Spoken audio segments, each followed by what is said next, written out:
अगर आप भी किसी से सच्चे मोहब्बत करते हैं तो प्लीज़ हमारे चैनल को ज़रूर सब्सक्राइब कीजिएगा। देखते हैं कितने लोग इस पागल शायर को सपोर्ट करते हैं।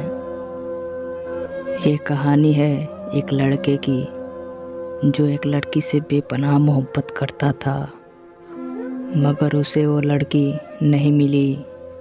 उसे पाने के लिए उस लड़के ने अपनी जान तक दे दी, मगर वो बच गया।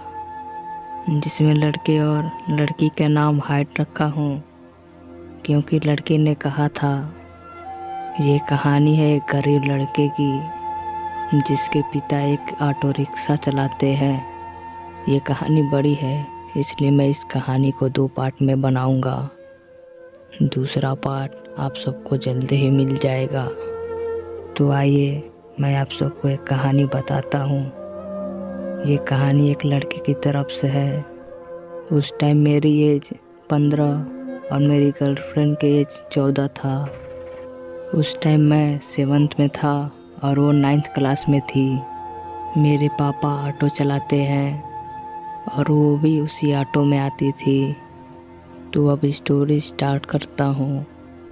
मैं जब 6th क्लास में था तो उसे मैं फर्स्ट टाइम छुट्टी में देखा, और जिस दिन देखा मेरी रातों की नींद उड़ गई। दिन रात सिर्फ मैं उसके ही याद में रहता था। एक दिन वो बात कर रही थी पापा से कि मेरा बर्थडे आने वाला है, क्या मेरी फ्रेंड को मेरे घर छोड़ सकते हैं। उसी टाइम हमारे एग्ज़ाम चल रहे थे और जो उसकी फ्रेंड थी उसे मैं जानता था। तो उससे मैंने पूछा कि तुम्हारी जिस फ्रेंड का बर्थडे आने वाला है उसका नाम क्या है। फिर उसने मुझे उसका नाम बताया। सॉरी दोस्तों कि मैंने नाम हाइड रखा है। तब मुझे उसका नाम पता चला। फिर मेरी फ्रेंड बता दिया कि वो लड़का उसे पूछ रहा था। तो छुट्टी में हम ऑटो से घर जा रहे थे, तभी उसने पूछा कि तुम्हें कैसे पता कि मेरा बर्थडे आने वाला है।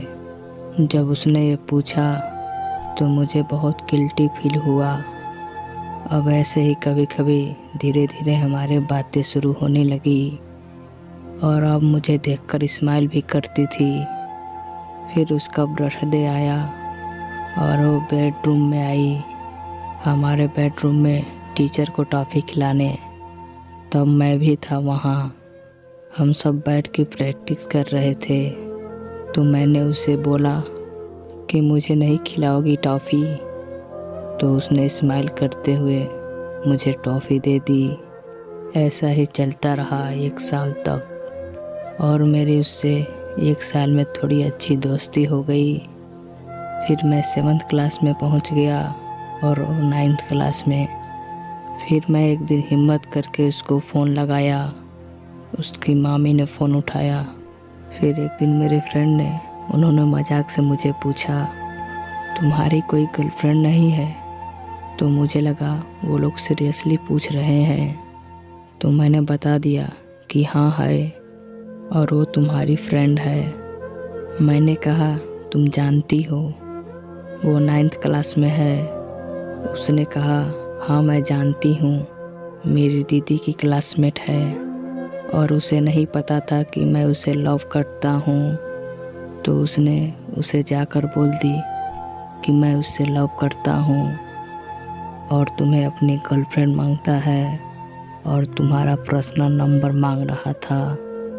तो अगले दिन मैं बेंच के ऊपर बैठा हुआ था, तभी वो आई अपने फ्रेंड के साथ। जैसे ही बुलाया तो मेरा दिल धक धक करने लगा और फ्रेंड पीछे से शोर करने लगे भाभी जी करके। मैं और भी इनोसेंस हो गया और उसने मुझसे पूछा कि ये सब क्या चल रहा है, तुम मेरे बारे में बात करते रहते हो, मेरा नंबर मांगते रहते हो। मैंने कहा ऐसा कुछ भी नहीं है। उसने कहा पक्का। मैंने कहा पक्का। उसके बाद मैं उसके प्यार के लिए और भी पागल होता गया। फिर मैं क्लास में भी हरकत करने लगा, कहीं उसके ऊपर गाना गाता तो कहीं उसका नाम सबके सामने बोर्ड पर लिखने लगा। मैं प्यार में इतना कॉन्फिडेंट हो गया था कि टीचर से भी डर नहीं लगता था। फिर जैसे जैसे मेरी हरकत बढ़ती गई उसे पता चलने लगा। फिर उसने मुझसे कुछ बोला तो कुछ नहीं, लेकिन वो मुझ पर गुस्सा रही थी। उसने अपने दोस्तों से कहा। एक दिन उसके दोस्त ने छुट्टी में घेर लिया और मेरी लाइफ फिल्मी हो गई। उनमें से एक गुंडा था, उसे मुझे मारने की पड़ी थी। उसने मुझे स्कूल से बाहर ले जाने लगा मारने के लिए। तो मैंने मन में सोचा, तो आजा बेटा, वैसे ही बहुत दिनों से मैंने कुश्ती भी नहीं की। आज इस बेटे को असली आशिक का हाथ दिखाता हूँ। लेकिन उसके कुछ दोस्तों ने रोक लिया था। उसे कहने लगे जाने दे, और वो छुप कर देख रही थी। फिर अगले दिन मैं सभी दोस्तों से पूछा कि यार मैं तो उसे खुश करना चाहता था, और वो गुस्सा हो गई। और फिर हमारे इतने अच्छे अच्छे मित्र हमें समाधान देने लगे कि पहले एक काम कर, अपना हाथ काट कर उसका नाम लिख दे, इससे 100% मान जाएगी। भैया हाथ काट लिया उसी टाइम, और उस टाइम हम थोड़े बहुत फेमस भी हो गए थे और उसे पता चल गया।